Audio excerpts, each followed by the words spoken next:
Hello, everyone. We're back with Ken Dombrowski, executive life coach and master hypnotist.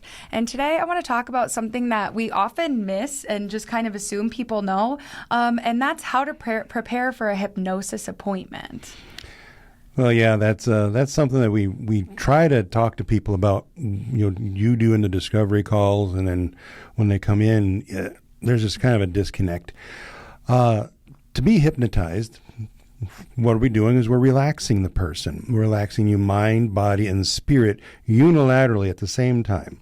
So that way when they're all relaxed together, that's when the openness comes and I can talk directly to the subconscious mind. So that means your body is a huge part of that. You have to be able to recline in a chair, very comfortable chair. It's kind of hard to not be relaxed in it. Mm-hmm. But to relax in it and kind of sink and settle. And that's really the only thing that you have to do. And you have to think common sense. I'm sorry, I'm going to step on some toes here with saying common sense. If you drink 2 buckets of coffee and come to see me for hypnosis, it's going to be challenged. All that going on in your body is going to be really difficult to overcome. Have you noticed anything else that people would be doing that they should stop doing? I don't know particularly of anything that someone could be doing, but it's just kind of remembering, like, however, I say to people a lot, it's guided meditation. So the way that you would want to feel in a massage or during a facial or at yoga is the kind of vibe that we're trying to go for. So like whatever you wouldn't do in preparation for those things, don't do in preparation to see us. So I've never like explicitly said, don't drink a bunch of caffeine or don't do this, don't do that. But it's kind of just like, give yourself the ability to be as relaxed as possible. Well, something that's happened many times. People come in with the gigantic, the huge, what is it, like a 20-ounce or even 24-ounce Starbucks coffee, walking in with this gigantic bucket of caffeine. And I even asked and said, well, that caffeine can actually inhibit what we're going to do. Oh, well, I just wanted to make sure I was plenty awake for our session so I can really get the most out of it. That's the exact opposite.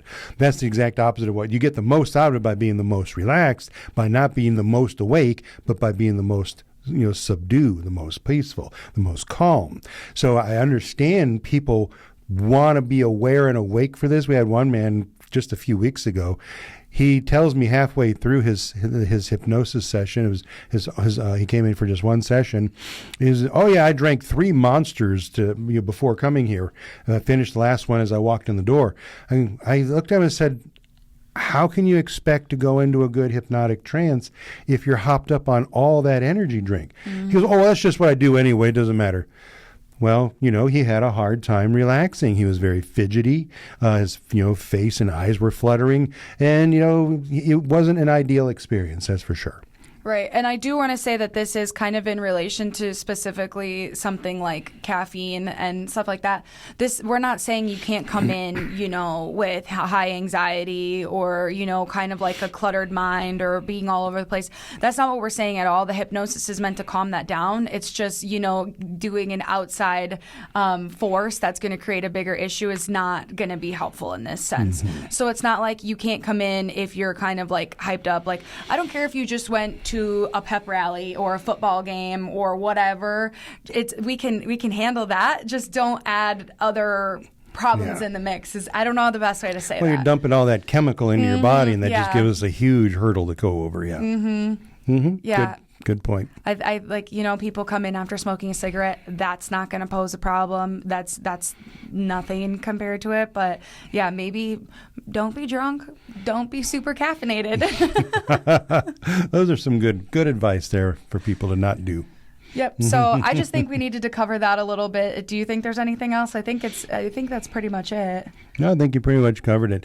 Even when someone is coming to quit smoking, we have a single session smoking cessation. It's just one session to quit smoking. And they're going to come in and they're not sure. Was I supposed to try to not smoke for the 2 weeks since I made this appointment?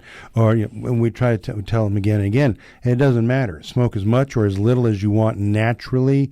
Some people are going to naturally cut down on their smoking in that week or 2 or even 3 weeks to get to the appointment. Other people are going to smoke the same. Other people are going to report that they smoke more. None of it matters. Mm-hmm. We don't want you to have any intention on that. Just do whatever comes becomes natural because your mind has already made up its decision. Am I going to quit when I get there? Am I not? Right. And so whether or not you smoke or don't smoke or force it or don't force it, none of that's really going to matter. Yeah, I've actually heard people, like when I bring them back into the office for the first time, they're like, had to get in my last cigarette. So they're treating it like they already won, so that's obviously going to help a lot. That's half the battle. Yeah, if you're convinced that's your last cigarette, then that will be your last cigarette. Yep. But yeah, so I just wanted to go over how someone could prepare better for a hypnosis session. It really is as straightforward as it sounds, but that's just a little bit more information. If you are the anxious type that wants to prepare as best as possible, just follow those easy steps, rules, whatever you want to call them, and we should be good to go. Well, I'm going to add one more thing. I know you're summarizing, but I'm going to add one more thing. Sometimes we'll work with someone who just came off a night shift. So they're exhausted from working all night. They've already been up for 14 hours, worked 8 or 10 hours of that 14 hours. Now they're coming to us and they're exhausted. That is not a good time to come in. Yes, you're going to be relaxed, but then that person's likely to fall into a deep sleep when I hypnotize them. Now, to go into a mild sleep is actually helpful. That's just fine for hypnosis. It actually goes to into the deeper subconscious. But sometimes I have, and it's usually going to be men, they're going to fall into such a deep sleep within a few minutes that they're snoring out loud, and they're drowning me out. They're not getting hardly any of what I'm saying.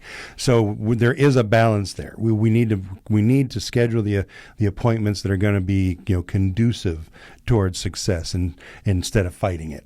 Yeah, I think that makes total sense. Obviously, the people that have insomnia, we want to call them and help them get to sleep. So there's always a specific case. There's always going to be a but or a what if.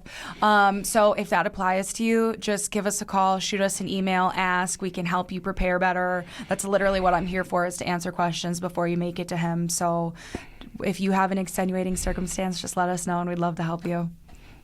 No, I think I'm done. How about you? I think I'm good, too. I think we did a good job on that one.